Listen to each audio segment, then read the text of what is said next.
Next on Worcester News tonight, excitement here in central Massachusetts grows as the Boston Red Sox play the Los Angeles Dodgers in Game 1 of the World Series. Plus, after a heated debate last night, we catch up with both candidates running for Worcester County District Attorney.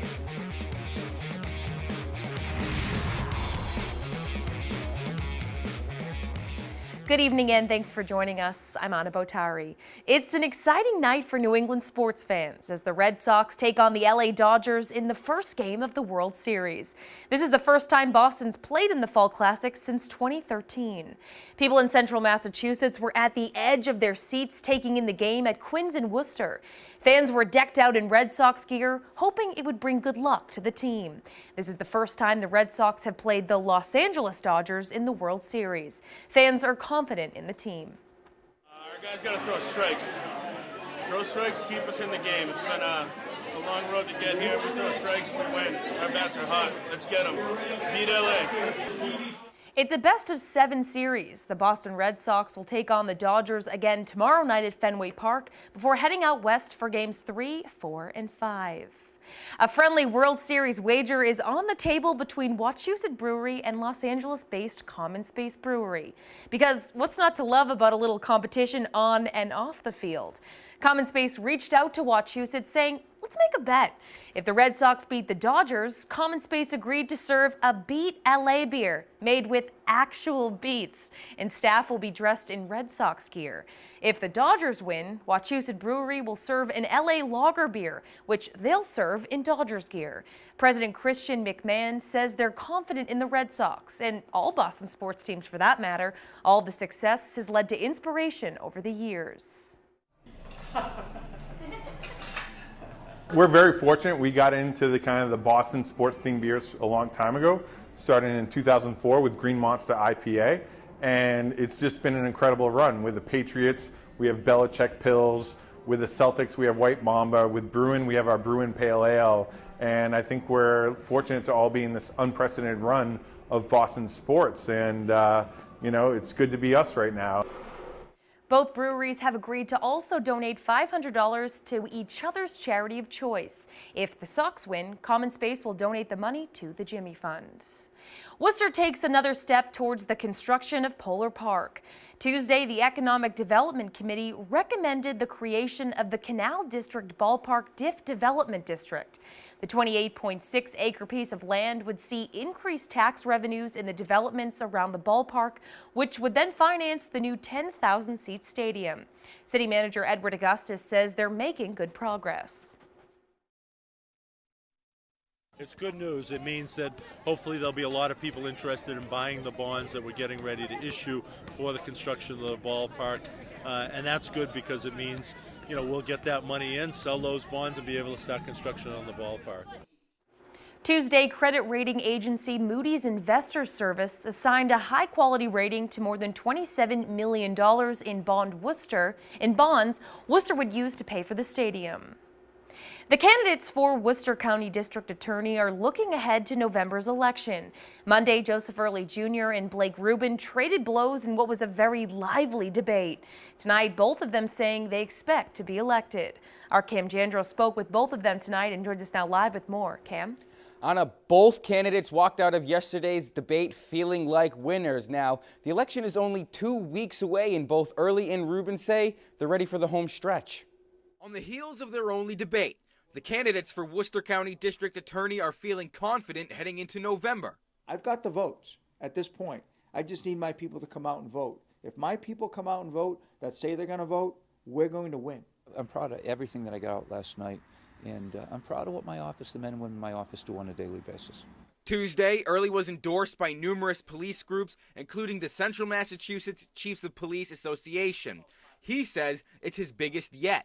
It means you have the trust and faith of the police, the men and women who are doing the job every day, who put their lives on the line for us every day. Rubin is using justice, not politics, as a slogan for his campaign.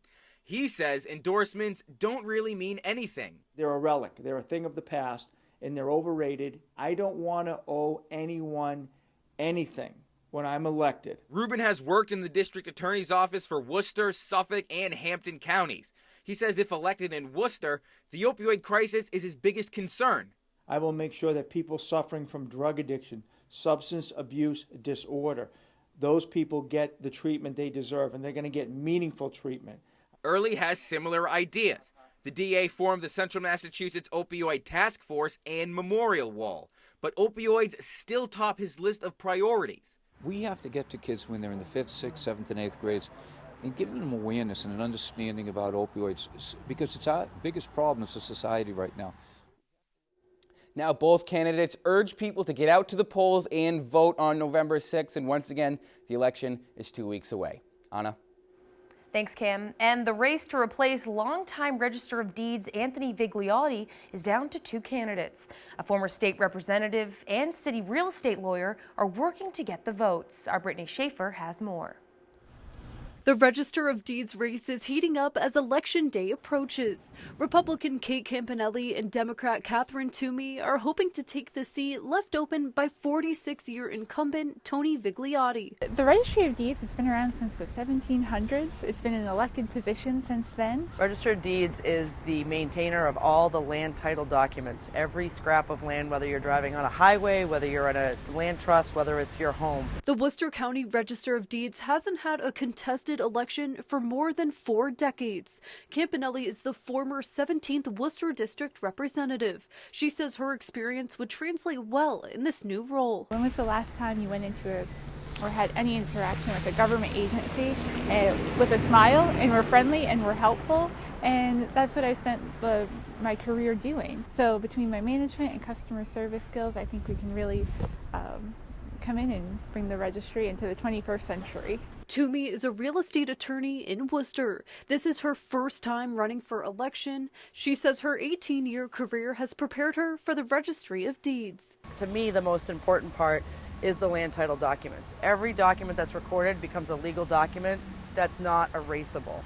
It's not, you have to fix it. So in my mind, it's important that we keep that system aligned and doing it the right way. Tuesday is the second day of early voting. Hundreds have already voted in the city, and both candidates say it makes a big difference. I think it's great for the accessibility. I saw a nice lineup of people early voting, and they were all excited talking about it with their booklets and questions to be answered. So I think it's pretty cool. Coming in to use the senior center here that we're at today, oh, I can go in and vote.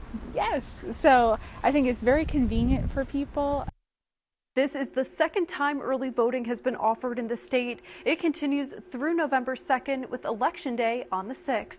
Brittany Schaefer, Worcester News Tonight. Students at the Canterbury Street School, as well as children in the South Worcester neighborhood, now have a new play area.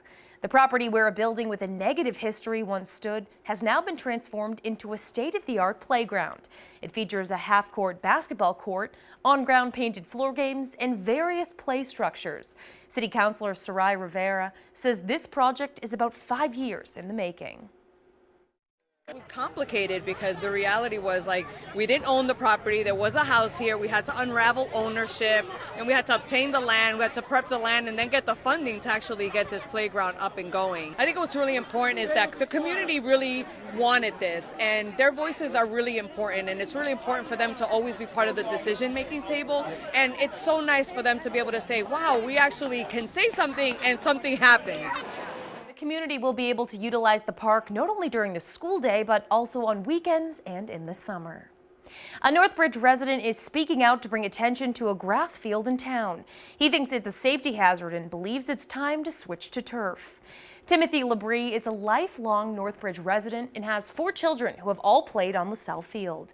Labrie says there have been attempts at fixing it, but they haven't been enough. He says his main concern is with the safety issues the field poses. Now you can't gain traction. Kids are definitely going to get hurt. No sport is real good to play in the rain. That's how you do stretch hamstrings, groin muscles, etc. And then add on the fact that people are trying to make cuts in every single sport. It just increases the risk for injury. Labrie says his goal is to reach out to the town manager and selectmen to see if he can form a committee to get a turf field. Interesting to note, Northbridge voters did reject a question to turf LaSalle Field back in 2012. We did reach out to the superintendent's office. They had no comment on the matter.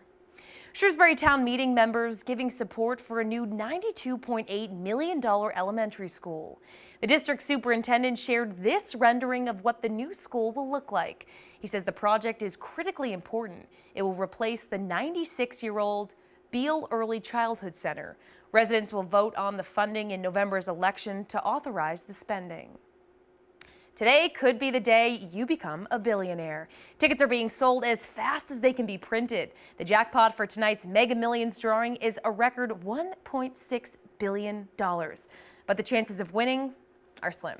Our Chandler Walsh explains.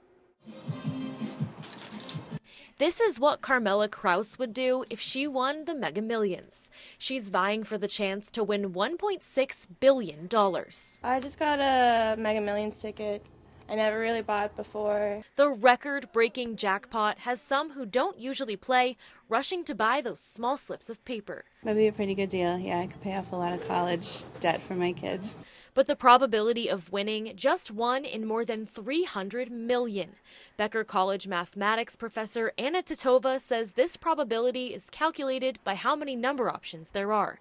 In Mega Millions, players select 5 numbers between 1 and 70 and a last number between 1 and 25. I would have to take my 70 chances for the first, 70 for the second, 70 for the third, fourth, and fifth, and multiply them all together. Then there is also extra 1 number to win the jackpot, which is selected out of 25.